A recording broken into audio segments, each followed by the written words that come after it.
I'm coming, y'all. I'm sorry.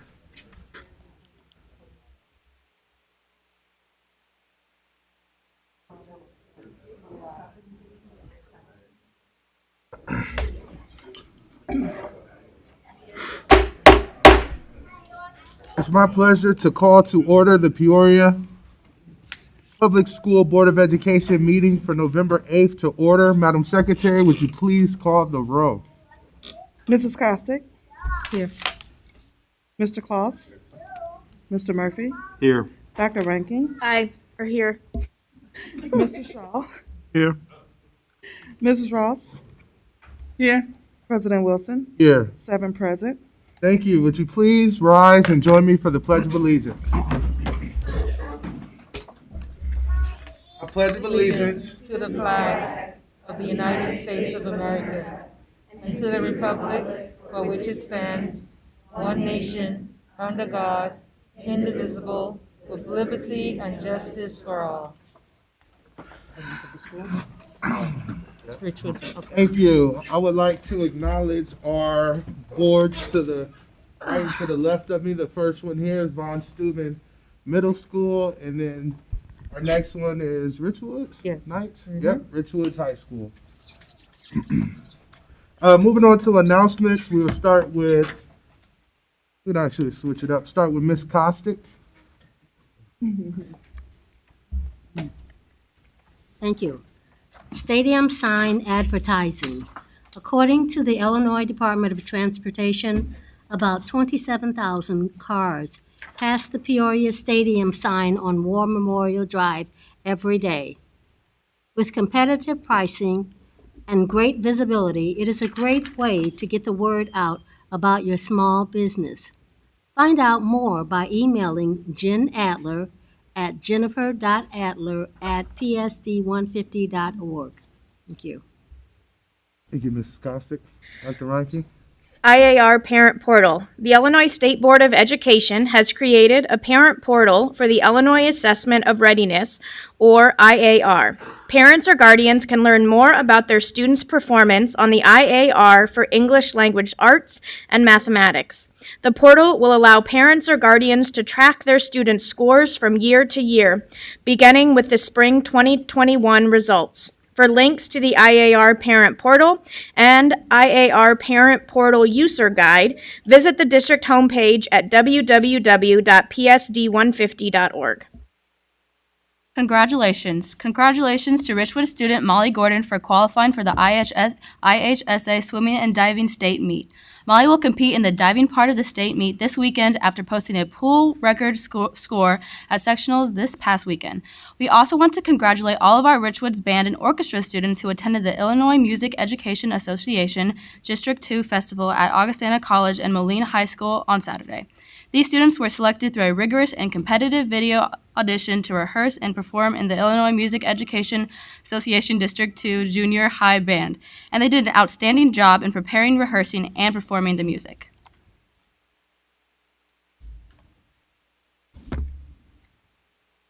Speech competition. Mark your calendars. The Peoria Public Schools Elementary Speech Tournament will be held at Roosevelt Magnet School on Saturday, November 20th, 4th and 5th. I'm sorry. 4th and 5th graders from across the district will compete in this competition. Thank you. Reminder to Peoria Public School staff, the Activate/Everside Health and Wellness Center is located at 1524 West Glen Avenue and is available to you and your dependents if you are enrolled in the district's medical plans. Hours are from 6 a.m. to 6 p.m. Monday and Wednesday, 9 a.m. to 7 p.m. Tuesday and Thursday, and 6 a.m. to 3 p.m. on Friday. You can also schedule phone and video appointments. Activate/Everside can take care of your family's medication refills, and they have a library of webinars to help you and your family stay healthy on topics like nutrition, weight, exercise, and positive lifestyle behaviors. Call Activate/Everside at 309-512-0902. Mr. Shaw? Thank you. COVID-19 vaccines for students aged 5 through 11. Peoria Public Schools in-school health provider Unity Point Health is bringing COVID-19 vaccines for students aged 5 to 11 directly to Peoria Public Schools. Students have received a COVID-19 vaccine consent form following emergency authorization approval process from national, state, and local health officials. If you would like your student to receive the vaccine at school by a Unity Point Health provider, please turn in the completed consent form to the school office. The consent form will be sent to the Unity Point nurses, who will contact the parent to confirm the details for the vaccine appointment. Parents can be present at the appointment. The COVID-19 vaccination is not mandated for students, but it's highly recommended that families take advantage of this opportunity. So again, it is not a mandate. To download the consent form and vaccine information in English or Spanish, go to www.psd150.org. Thank you. IB applications. Applications for Richwoods IB program are due Friday, November 19th. For information, speak to your school counselor or visit the Richwoods High School website. All right, save the date for the 365 breakfast. Mark your calendars for the Peoria Public School Foundation's 7th annual 365 breakfast on Thursday, January 13th at the Sheridan Village Hy-Vee. This year's event will be a drive-through breakfast pickup and a virtual program live streamed later that morning. The 365 donors provide vital funding for our programs to support Peoria Public School students, families, and staff. Watch the PPS Foundation Facebook page in the coming weeks for more details. Thank you, Mr. Murphy. I do have one more announcement as well.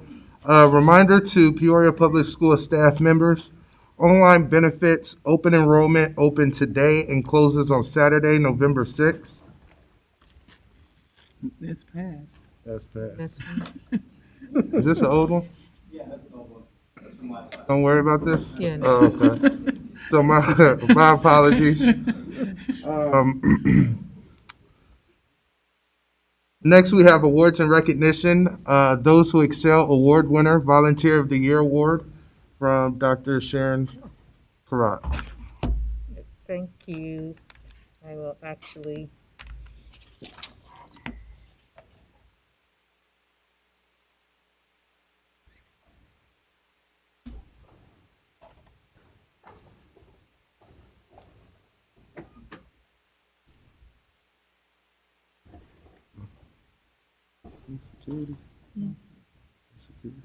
Thank you, President Wilson. Good evening, board. Good evening, staff, guests. Tonight,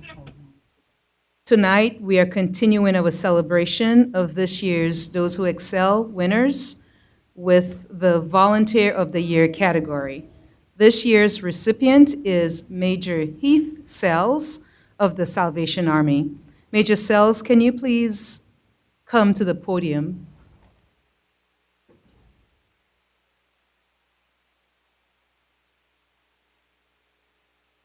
Good evening and welcome. I would like to take you back to March 15th, 2020. You remember that? This was the Sunday after the governor announced the closure of schools, and we were tasked with finding a way to consistently provide food to thousands of Peoria Public Schools students who rely on us every day. Major Sells was in the meeting that Sunday.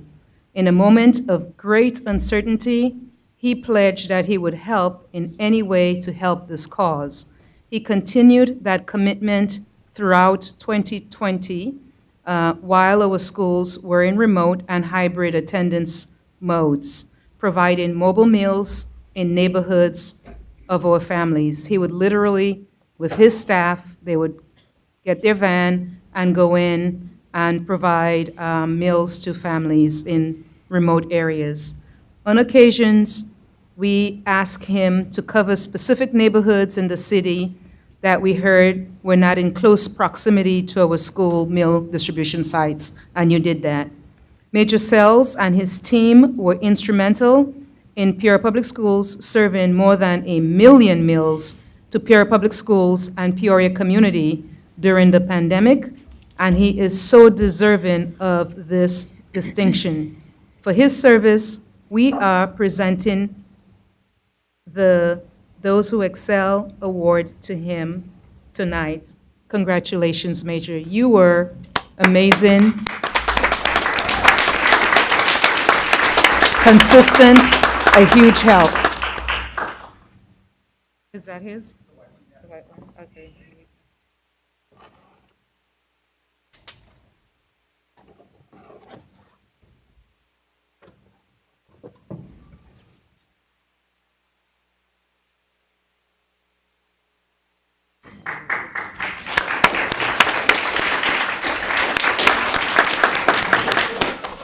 Thank you. Major, would you like to say a few words? Just a few. Thank you so much. An honor to serve here in Peoria, and I accept this on behalf of my staff and volunteers. Thank you. Thank you.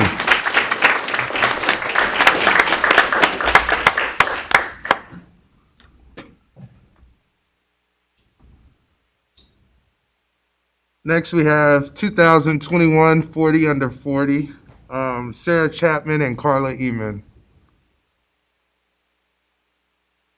Thank you.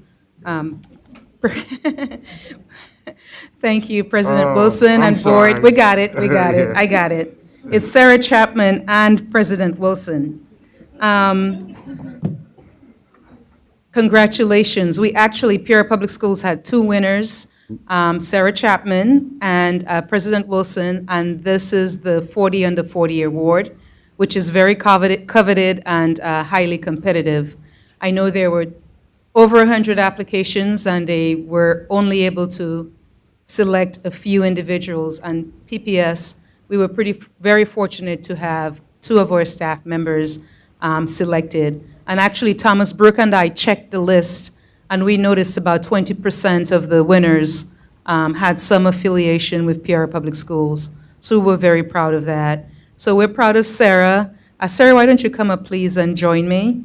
I've worked very closely with Sarah. We're proud of her. We nominated her for the award. As a success career coordinator and grant manager for Peoria Public Schools, Sarah Chapman makes a difference in the lives of young people on a daily basis. She developed a work-based learning internship program at Woodruff. She manages 3 Illinois Career Readiness grants and leads a team that has placed over 300 at-risk students in internships, job shadowing, and part-time jobs with over 60 area employers. She has also served in various roles at Crittenton Center and the Holt Center for Living. Sarah is a youth leader at her church, which is Connect Church in Washington, and she began volunteering as a grant writer for PNC Bank, which a lot of our teachers apply for. And Sarah is also an advocate for the Junior League of Peoria, specifically the Black Dress Initiative to address food insecurity, and she has been a volunteer for the Heart of Illinois United Ways Initiative, the United Ways Generation Initiative. Sarah, we are very, very proud of you. I know that you mentioned that you love what you're doing. I would also love for you to, let's give Sarah a round of applause first, please. Did you bring your award? It's a very nice award as well, just like Major Sells. She did not bring it with her, she said, but we would like you to make some remarks. Congratulations. Thank you so much, Dr. Karat. I truly appreciate this award. I'm very honored to have received it for Peoria Public Schools. Like she said, I do love the work that I do. I believe in the students and the mission of Woodruff, and I will keep working hard. Thank you. Awesome. Thank you. Congratulations.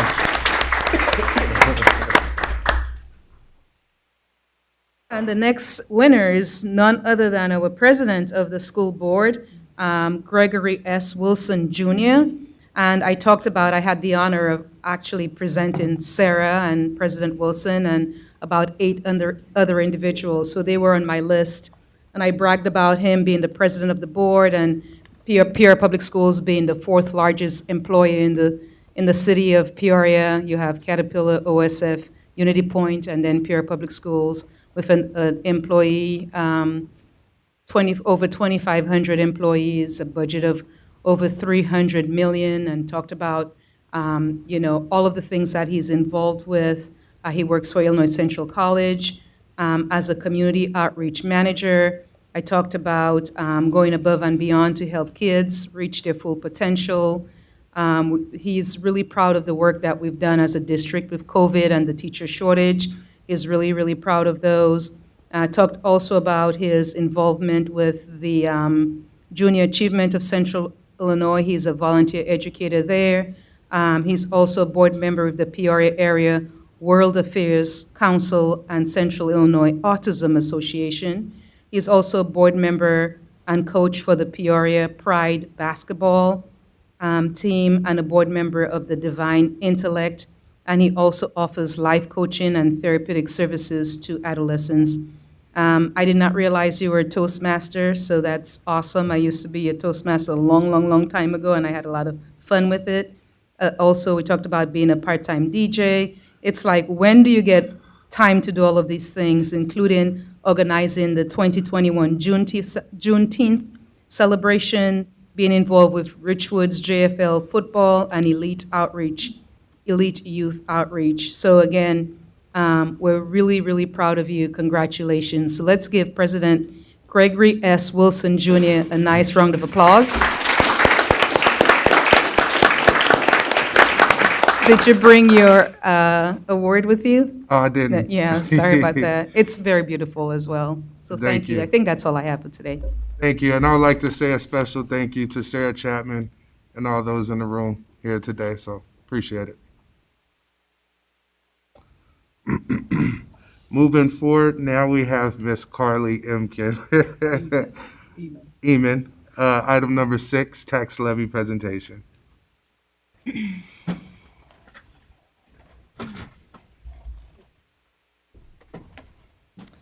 Good evening. I am here to share the 2021 tax levy presentation this evening. And that was my dramatic pause. So let's first go ahead and cover the definitions that I will be discussing tonight. The levy is the amount of tax revenue that we're requesting. It doesn't mean that's what we're getting, but that's what we're requesting. EAV is the 1/3 of the fair market value of the taxable property in the district. And then we have the tax rate, the amount per $100 of EAV that's paid in property taxes. And then finally, you have your extension, and that is the actual amount of taxes received. Then this is kind of showing the tax levy process that we are presenting tonight. And then that incorporated in our best estimates of amounts needed, as well as based on the rates.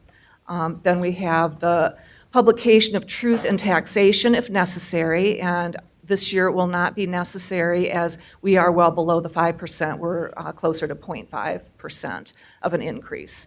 Then the tax levy hearing, the official hearing is in December, and the school board approves it at that meeting, and then we go ahead and we file the levy with the county clerk. So that's the process we go through each year. The planning process, we need to talk every year with the assessor to get the EAV predictions. Originally, we thought that EAV was going to go down 1%, but now it looks like it will be holding steady, which is good news. We kind of develop the scenario then for the projected needs based on the EAV. We determine the level of need for the restricted funds with unlimited tax rates. And then finally, we take the information to the board for the discussion. This is always a good slide that kind of shows where we get the various funding within the district. And it's kind of interesting to note that federal sources is really the biggest area right now between ESSER funds, Title I, Title II, our federal competitive grants. So that's great, but, and eyesight's getting worse, so I need to go to my own sheet here. But otherwise, we've got property taxes are the 21%. Then the replacement taxes that come through businesses, right below that. The state grants are very small, actually, at the 4%. And evidence-based funding, that would be the state aid, actually, is at 31%, that's right behind the federal grants. Then taking a look at the historical EAVs, we can see that we were in that very much downward trend of the values within the district, but now it has seemed to leveled off. So we're hoping it's going to kind of go back the other way now, but we are estimating a level EAV right now. Then we want to look at our last tax levy, because this is what we kind of now can base to see how much of an increase, decrease, or if it would remain the same. Some changes would be in the IMRF area. You'll see that we had the $5 million in this past year. And then otherwise, you want to kind of go down to the bottom and look at the difference between the levy, which we requested at $75 million, and then the extension at the $73 million. That's an important number when we're going to compare it then to the 2021 tax levy, if we want to flip forward to that slide. Then you can see that the difference then is only a 0.48% increase, so very similar to last year, but the way it was able to stay similar is the IMRF went down, the rate has gone down, so we do not need to collect as much, and again, that's in the area where we have the flexibility to levy what we are actually needing, as compared to the other ones that have the maximum rates. And then, finally, then we have the county school facility sales tax, and that is what allows us to abate a portion of the bonds that are out there because they are being paid for through the levy. And so we don't need to add them, through the county taxes. We don't have to levy for that.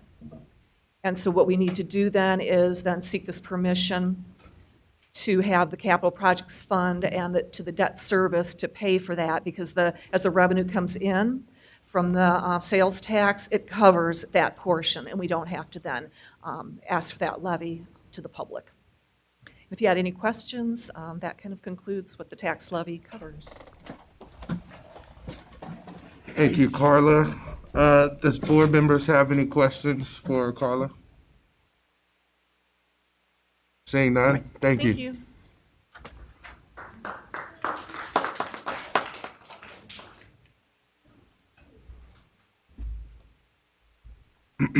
We are now at the point of presentation by audience. Presentation by audience are limited to 5 minutes, and we ask that you keep them constructive. Our first presentation will be Miss Aileen Kuipers.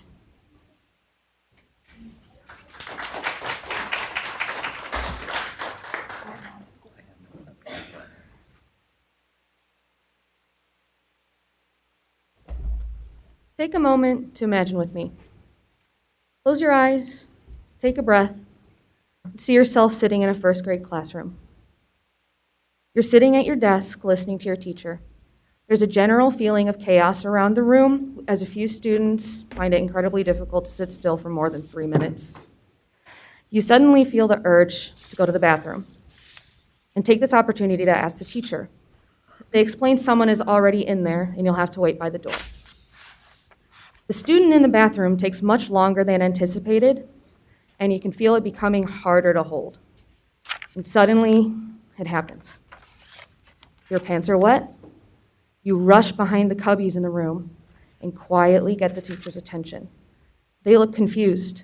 Why are you out of line? I didn't make it. The teacher then looks around the room, trying to think of what to do. They go to the phone after putting on a video for the class for a moment as they make phone calls.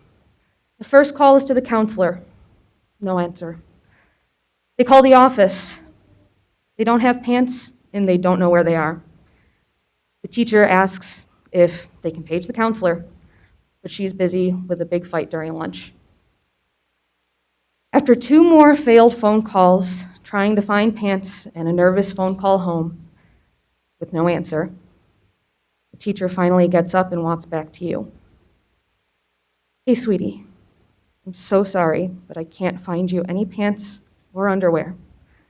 I called your mom, but she didn't answer. I don't know what else to do. My best idea is for you to take all the time you need to clean yourself up in the bathroom. then sit anywhere in the class to make you feel comfortable. All you can do is manage a small grin and nod. You both walk back into the classroom and you walk to the bathroom. You take a few moments to clean yourself up and put yourself together. After you leave the bathroom, you sit at your desk as the rest of class is on the carpet finishing their lesson.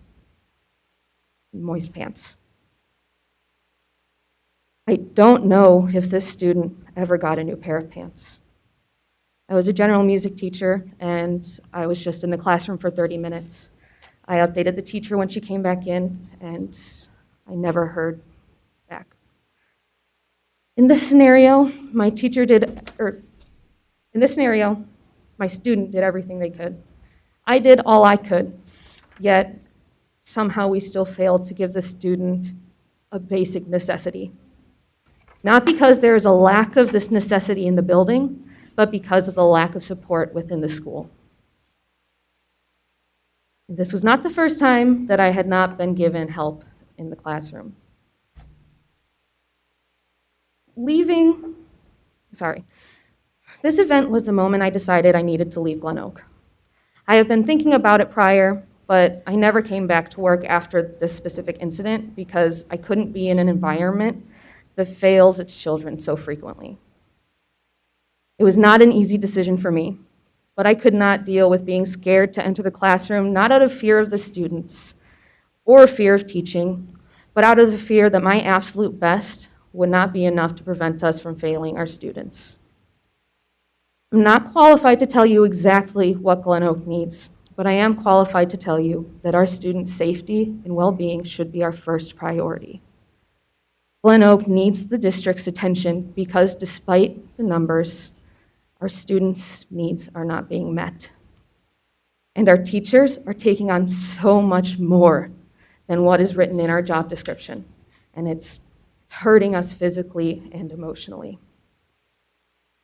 I miss my students every day, and I wish I could have stayed to help and teach and love them, but I could not stay for my own emotional and physical well-being. Give Glen Oak the attention it needs and the help the students deserve. Give these kids a fighting chance. They are so worthy and so capable. Thank you.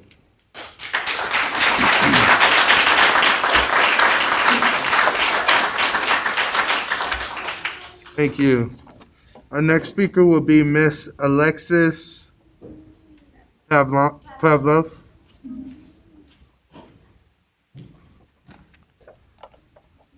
I worked for District 150 at Glen Oak Community Learning Center from August to November 2020.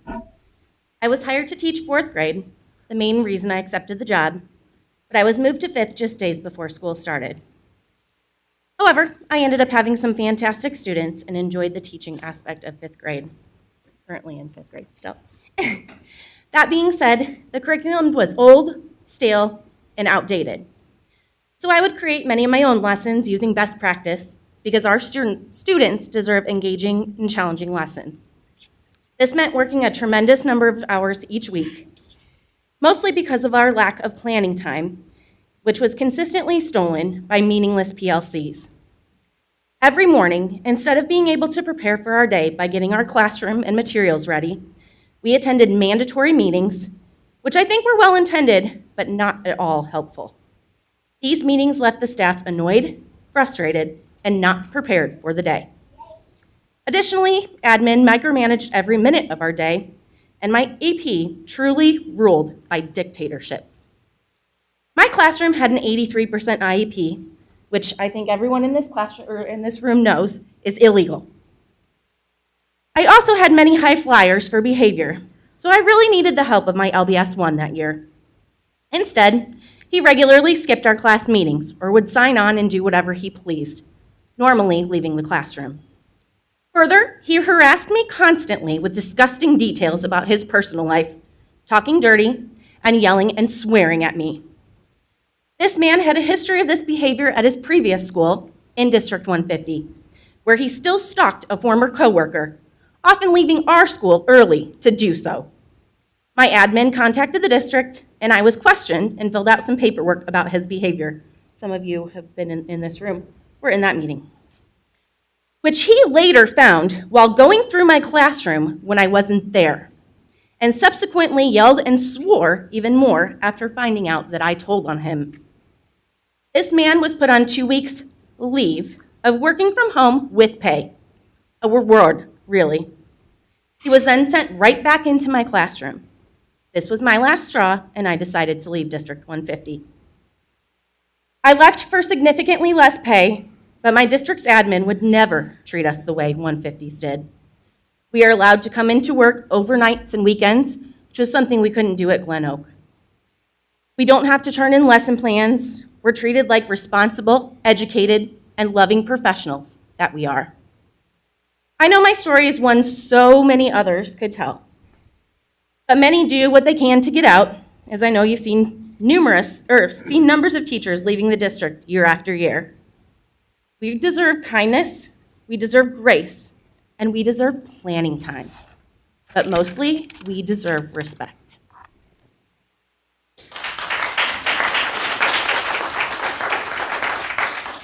Thank you.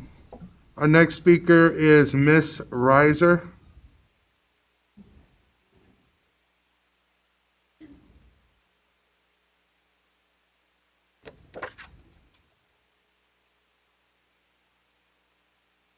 Good evening. I would like to thank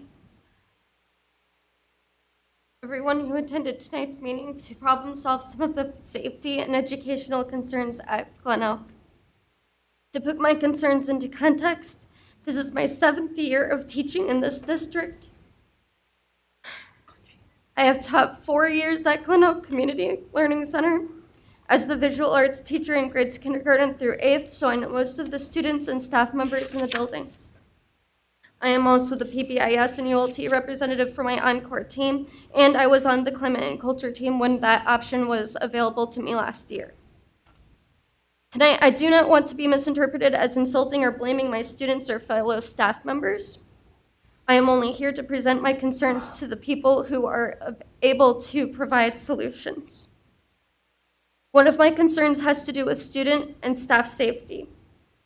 On Thursday, October 28th, I was distributing masks at the 2nd grade door with 3 other teachers present with their classes.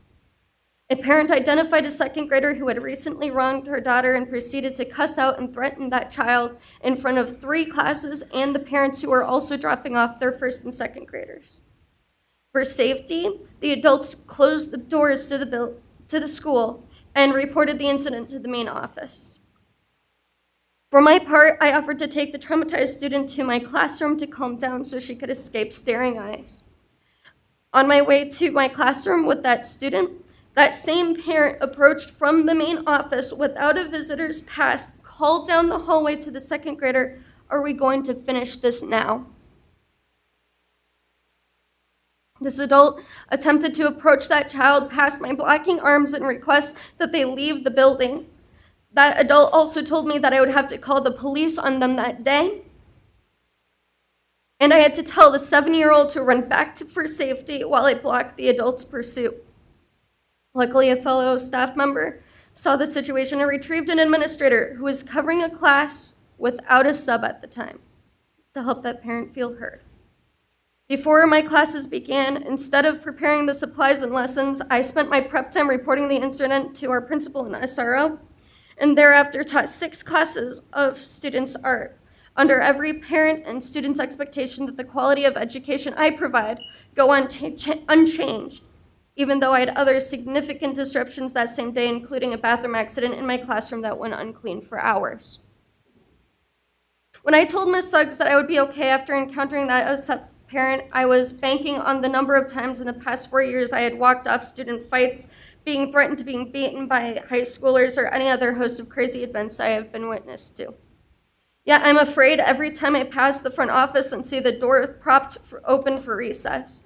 I am frustrated with the conditions that have led to a parent believing that the only way to her child's safety was to walk into the building to threaten a child, bypassing safety measures I had every right to expect to be there. This event has impacted my life in ways that are consistent with experiencing trauma, and I am still waiting for the moment I can walk it off. During last week's ULT meeting, the issue of emergency response issues were brought forward. The response was basically that we are short-staffed and like it or not, the kids are coming anyway. To make do, we closed down enrichment stations such as music, technology, and PE on a regular basis to cover homerooms.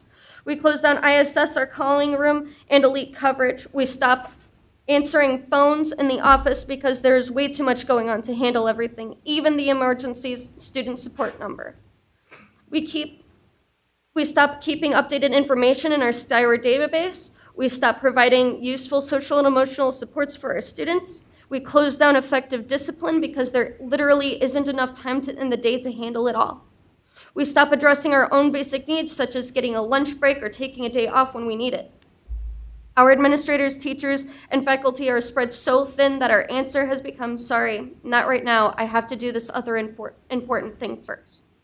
That's the answer our teachers receive all too often when we call the office for a response to classroom emergencies and don't get an answer. That's the response our students receive when there is a situation in the classroom demanding an adult's attention at a time when our students should be learning, receiving help, and experiencing enrichment. The worst part is we had started out the year with qualified teachers and substitutes, and the reasons they are leaving has not been due to risks of COVID. This year, I have regularly felt guilty like a terrible teacher and a fraud. I come to Glen Oak to teach my students art, and for one reason or another, that 45 minutes I have with these children often gets eaten up by student conflicts and disruptions, children walking out of my classroom, writing a referral that needs to be in the computer right away, and whatever other distraction. Parents know that we are not able to handle every situation because they are coming into the building to handle the situations themselves. We have rightfully lost trust that we will know where every child is We have rightfully lost trust that we will know where every child is when they call to the building, or that the education we provide is appropriate, enriching for their child. Currently, teacher and substitute staff retention is being affected by the conditions of working at Glen Oak. Physical and mental health across the board is being affected, and student learning and safety is being affected. Small strides are being taken every day to improving conditions. The PBIS team has developed reward after reward for students who are trying to do the right thing. The ULT teachers just last week agreed to a tentative compromise where 2 walkie-talkie devices would be given to a select number of teachers for the purpose of directly reporting emergency incidents, though we have been warned that obtaining these devices will not be a guarantee. Given my 4 years of experience at Glen Oak, I have significant doubts that these efforts will be enough. As educational leaders, we need to take responsibility for the trust we have broken in our community to provide safety and educations to our future's most valuable assets, our children.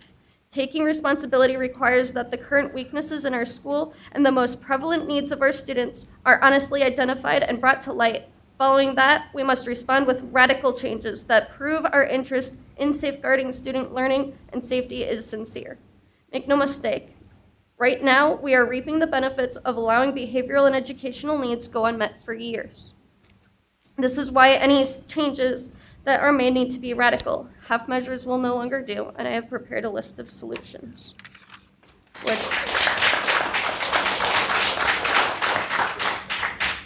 Ladies and gentlemen, there are only 2 possibilities. Either Glen Oak has enough resources and support to function well as a school as it is, and in spite of extensive training, daily PLC meetings, and years of experience, our teachers are inadequate educators and should therefore make room for better teachers to take their place. Or those who are here advocating on behalf of our students, parents, and selves are telling the truth, and we need drastic help. As for me, I am at a point where more friends I have made working at Glen Oak have left than stayed. The students I have fought for an education for are still struggling, and for all the research I have done, the professional development I've received, for all the time I have spent, all the meals, family time, bathroom breaks I have missed, I am still struggling to provide a safe, learning-centered environment for my students. The workload and stress levels experienced while working at Glen Oak are not sustainable, and I am at a point where I need to decide whether I am still an effective teacher for my students or if it's time for me to make room for someone who can give up more than I. I joined the Climate and Culture ULT and PBIS teams as a means to advocate for my students and to make a difference. Tonight, I come staking nearly everything that I care about on the impact of this board meeting. It is time that this job be made doable and that we give our children every chance of receiving the education they are owed. I would also like to personally invite invested parties to shadow me during the day or to share in the experience of our substitutes or members of our elite staff. To do so, please stop by our office and first receive a pass. Thank you.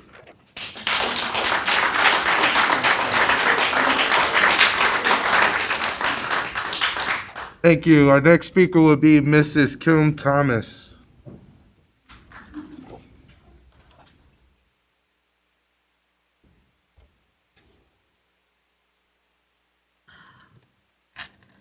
I'm Kim Thomas, Illinois State Teacher of the Year. I've been teaching in this district. This is the only district. This is my home for 10 times 2 plus 9 years. I teach at Glen Oak with the most fabulous students and teachers. Shout out to the international teachers for making lunch plus teaching us about their culture in the last SIP day. It was amazing, and I know some of you were there. I also want to thank Dr. Karat for calling me back so quickly last week. Thank you, thank you, thank you. This is my first year at Glen Oak. I shouldn't have to speak about leadership if the vote from last year was taken seriously by the teachers up here. Glen Oak teachers have concerns, not complaints. If there are no major changes, so our kids plus ourselves feel safe, there will be more resignations, look on tonight's paper, and multiple transfer requests. And before you say, what about the kids? Because it always seems you say that sometimes to make us feel guilty. A new teacher to the district said this to me. Being in this school is like being in an abusive relationship. They treat you wrong. Whenever you want to get out, they say, what about the kids? And that's what an abusive partner says.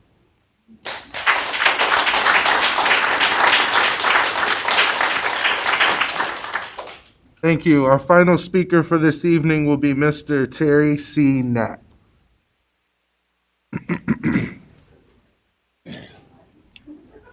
I want to mention, again, I've said this before, some of the hires we have in this district as leaders, and that does not include Dr. Karat, are in woeful disposition when it comes to helping or leading children and leading teachers.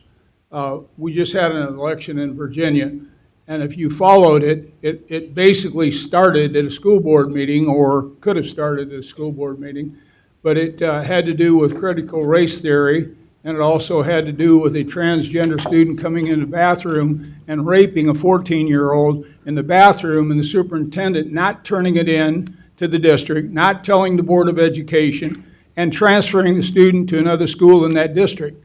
That student, again, raped another girl in the bathroom at that school. And what I'm saying is you don't have the ability to ignore some of these things that are being said. You really don't. It's like the fight a month ago at Central. You know, when I heard about this and I heard more and more pieces, someone had a gun at Central. I don't know if that was turned in or not turned in, but if it wasn't turned in, it's against state law. That fact should have been turned in. 4 students went from Central at noon down to Manual and had bullets in their pockets, bullet clips. And if that was not turned into the police, you're woefully out of line. You know, you don't have a choice to ignore that. That's part of state law. You have to turn that in. And I don't know what kind of advice you're getting from your attorney, but I know the lady at Richwoods who made a comment in her presence in her house after a movie. She quit because she got threatening phone calls to her daughters, and her are the only reasons why she quit. She could not let her children be abused by the community when she did nothing wrong. Had she stayed in that position, this lawyer or no lawyers would have been able to get rid of her, period. I know that. I represented teachers, you know, and it's just sad that you hired her and you put her out there and then you left her high and dry, just like these teachers here. They've been left high and dry. You can't see it, but I can see it because I worked with teachers. I want to go back to the election. The election in Virginia yielded a lieutenant governor. Her name's right here on my shirt. Her name was, Winsome Sears. And a gentleman who was a professor at Georgetown, Dr. Dyson, professor at Georgetown, said when she gave an eloquent speech, unbelievable. First generation immigrant to this country, ex-Marine, ex-House member in the House of the Virginia Commonwealth, and gets elected lieutenant governor. She's black, okay? And this guy is black and says, I couldn't believe the white words that were coming out of her mouth. That was his comment to her winning. That's bogus. I watched General Powell funeral the other day. I watched it from beginning to end. And he mentioned, not he, but one of his surrogates that was representing him said that his favorite president was Thomas Jefferson. I just want to share that with you. His favorite president was Thomas Jefferson, and you people changed the name of the school. I still can't get over that. I'll never get over that. And that's just the way it is. Then sitting in the second row was Condoleezza Rice, probably one of the most intelligent black women in the United States, teaches at Stanford, was the Secretary of State. And when asked by reporters one time, they asked her why she was a Republican and not a Democrat. She says, I was born black. I'll do what I want to do. You understand that? A black person who was Secretary of State, female, a professor at Stanford that knocked the socks off anything, was the first woman invited to join the golf course at Augusta where they hold the Masters. First one, child prodigy pianist when she was 5 years old. Played Mozart from memory when she was 5 years old. She knows what she wants. The other person that was there happened to be Candace Owens, was not there but commented on it. Candace Owens, another person that you people wouldn't even read her book. Tremendous black person. Life goes on. Thank you, Mr. Knapp. Thank you for all the speakers tonight. We now have response to audience presentation. Dr. Karat.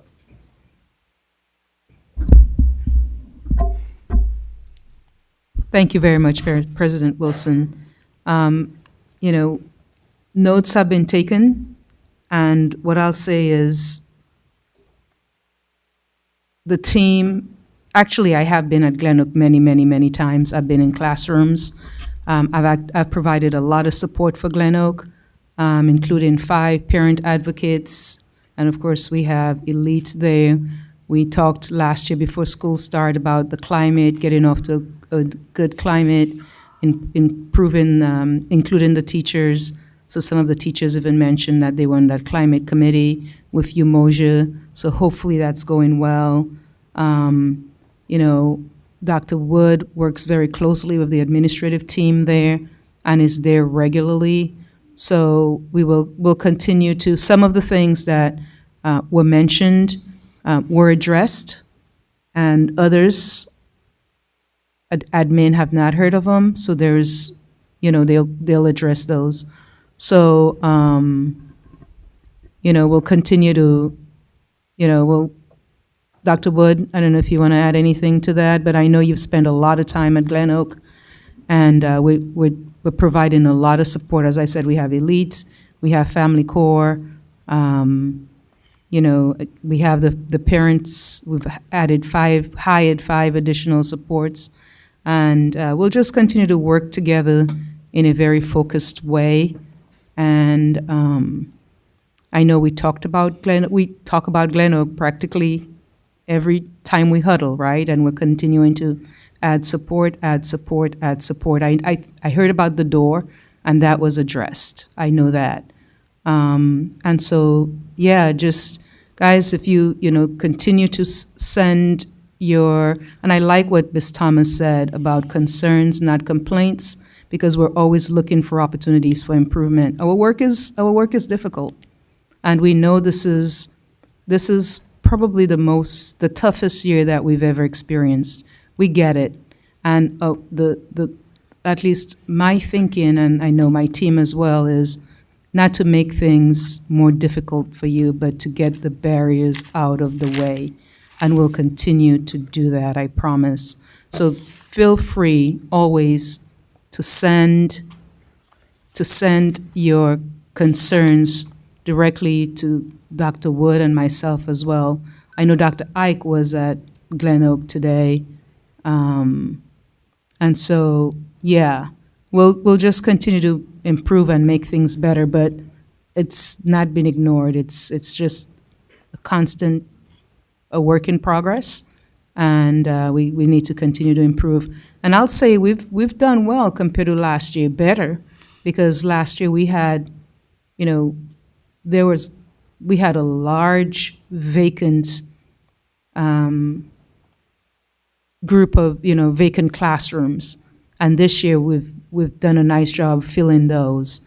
So we definitely don't want to lose our teachers, and so just share the concerns with us as well, and so you'll have a larger team to help problem solve. Thank you.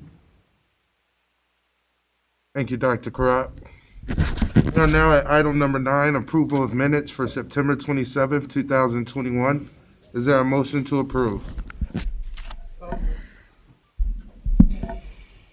Madam Secretary? Mrs. Costick? Mr. Claus? Mr. Murphy? Aye. Dr. Ranking? Mr. Shaw? Aye. Mrs. Ross? Aye. President Wilson? Aye. 7 ayes, motion carries. Thank you. Item number 1 under information item, superintendent update. Just quickly, Board, in reference to the 5 to 11 vaccination information that's out there, actually, it's going very, very well. I would say we've received about close to 300 consent forms already, with, maybe 3 days of advertising. So it seems there is a need for families are interested in getting the younger kids vaccinated. So that's going well. Thank you. Any questions for Dr. Karat for superintendent update? Mr. Murphy? Thank you, Dr. Karat, for getting all those information, out to the families. I received it myself, and for myself and my family, I happily signed it for our 3 children. So we're 3 of those 300. My question is, I know a lot of families are probably concerned or just are trying to watch and see, since this is new for the children. Will we be sending these consent forms maybe out at a later date to kind of maybe after a few weeks or months so that parents can see what's been happening with these children and now they're going to go ahead and redo it again? And I think we also have it on the website, right? So it's on the website, so it's easily accessible. Okay. Yeah. Thank you. At a certain point, it might shift. You might host a clinic on a weekly basis at a certain place instead of coming to each of the schools as the volume. But yeah, Sure. We'll always be available, and our partners can be appointed ready to vaccinate any of our students at any point. Okay, thank you. Thank you. Item number 2, proposed expenditures over $2,500. I don't see, is there going to be someone to ask that question to? I don't see Mr. Willis here. Any questions? Any questions? Awesome, seeing none. Moving forward, item number 3, report of requests under the Freedom of Information Act and the status of such requests. Dr. Karat? Thank you, President Wilson. Since our board meeting report on October 25th, we received 2 requests. There were 0 pending requests noted on October 25th. We have received 26 requests for this calendar year at a cost of $1,300. Thank you. Awesome, thank you. We are now ready for the consent agenda. Vice President Ross. Thank you, Mr. Wilson. The consent agenda consists of, number 1, gifts to the school district. To date, school district has received $44,083.93. A donation valued at $200 by Kenneth Baker for basketball shirts at Rolling Acres. Number 2, payment of bills. Number 3, payment for travel. Number 4, human resources report. Number 5, Washington gifted Laredo Taft field trip for the 8th graders. And number 6, approval of a college visit to Harris Stowe State University, HBCU. And that is the entirety of the consent agenda. Thank you, Ms. Ross. Vice President Ross. Is there any items board members would like to pull for a separate vote? Seeing none, may I have a motion and a second? Second. Okay. Been moved and seconded, Madam Secretary? Do we have questions? Oh, yeah. Any discussion on the consent agenda? Yeah, I just have a clarification question on number 6. The approval of college visit for Harris Stowe. Where are the students coming from for this? This wasn't clear what students would be on this trip. The Lights On kids. Hmm? The children were enrolled in the Lights On program. Lights on? Lights On. Oh, I don't think that was in there. It's manual. Okay. Thank you. Any further discussion on the consent agenda? Seeing none, Madam Secretary, would you please call the roll? Mrs. Costick? Mr. Claus? Aye. Mr. Murphy? Aye. Dr. Ranking? Mr. Shaw? Aye. Mrs. Ross? Mrs. Ross? Aye. President Wilson? Aye. 7 ayes, motion carries. Thank you. Up next, we have item 7, deliberation agenda. Who'll be reading?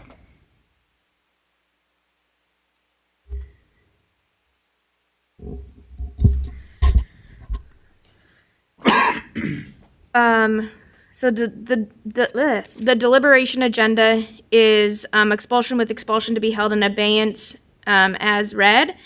And then number 8, the expulsion will be presented as amended. Thank you. I think we got to do the 7th, yeah. So Okay. we'll Do do them the each. 7th, Okay. item 7 So first. deliberation agenda number 7, expulsion with the expulsion be held in abeyance, presented as read. So moved. Second. Madam Secretary? Mrs. Costick? Mr. Claus? Aye. Mr. Murphy? Aye. Dr. Rankin? Aye. Mr. Shaw? Aye. Mrs. Ross? Aye. President Wilson? Aye. 7 ayes, motion carries. Deliberation agenda number 8, expulsion, to be presented as amended. Sorry, this is the one that got pulled, right? One of them got pulled and one of them was changed from expulsion to expulsion to be held in abeyance. Okay. I just want to make sure we were taking action on the right one. So I think that's right. Number 1 and 2 on our report. Okay. Okay.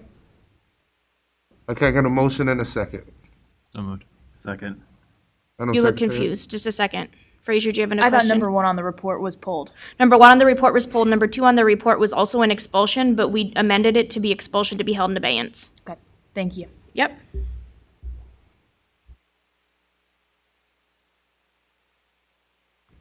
Madam Secretary? Mrs. Costick? Mr. Claus? Aye. Mr. Murphy? Aye. Dr. Rankin? Aye. Mr. Shaw? Aye. Mrs. Ross? Aye. President Wilson? Aye. 7 ayes, motion carries. Thank you. Presentation and suggestions by board members. Mr. Mike Murphy. I do. Thank you. I just wanted to give special recognition and thanks to our athletic director, Brian Dunphy, for his efforts with this past weekend with hosting the IHSA cross-country meet at Detweiler Park. I attended this very early in the morning. It was very chilly, but there were thousands of people down there. This event has been going for 52 years, and all 52 years of that has been held at Detweiler Park. That's a tremendous accomplishment for an organization or for a city to maintain that. It brings in a lot of revenue for the city, fills up hotel rooms, restaurants, et cetera. And it ran like a fine-tuned machine. He was actually one of 3 men who were out there actually hammering in all of the hundreds of stakes that goes into putting up that track to define that space off. And I know that there's a whole team of people that worked with him, so I just wanted to give him the respect and appreciation from us. So thank you. Thank you, Mr. Murphy. Any other presentation and suggestions by board members? Can I add to Mr. Murphy's? Mm-hmm. I was there as well. I was bundled up, so you did not notice me, which was pretty cool. But I wanted to recognize the principal there, Dr. Coleman. Was supposed to be one of her announcements, but she was honored as well as an honorary referee. She received a nice plaque for being the 50-year celebration. And Board Member Mike Murphy is correct. There were about 18,000 people. It's just huge, and I usually go every year as well, and I just walk though. But it's a sight to see. So great job to Brian Dunphy and his entire team. Thank you. Chase? I'd like to see us prioritize to get down to Glen Oak this week as an administrative team and provide an additional level of support.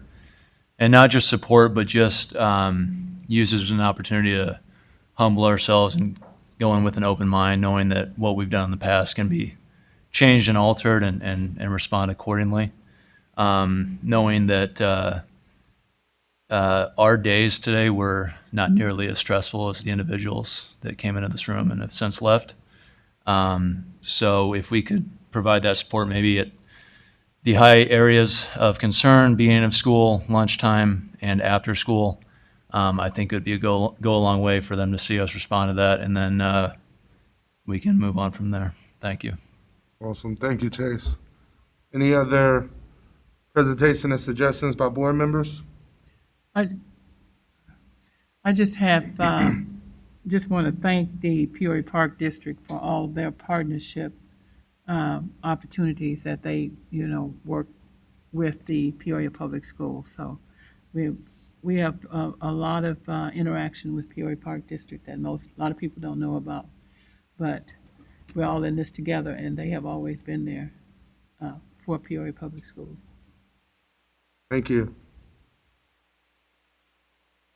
Okay. Reports from board committees?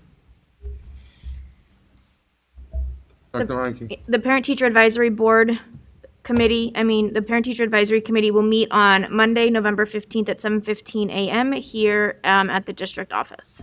Thank you. Chase? Policies next Wednesday, November 17th at 3:30. Awesome. Thank you. Buildings and Ground will meet on December the 7th. One of the things that we definitely want to mention is that we are still accepting name submissions for renaming of schools. That closes on December the 1st. And we ask to please remember that if you're submitting a name for consideration, to please include a brief bio of the individual. Thank you. Thank you, Ms. Costi. Martha, procurement? I don't have anything set up yet. Nothing set up yet? We didn't set a date for a new procurement meeting. Yeah. Thank you. I have a motion to adjourn. The second came before the first.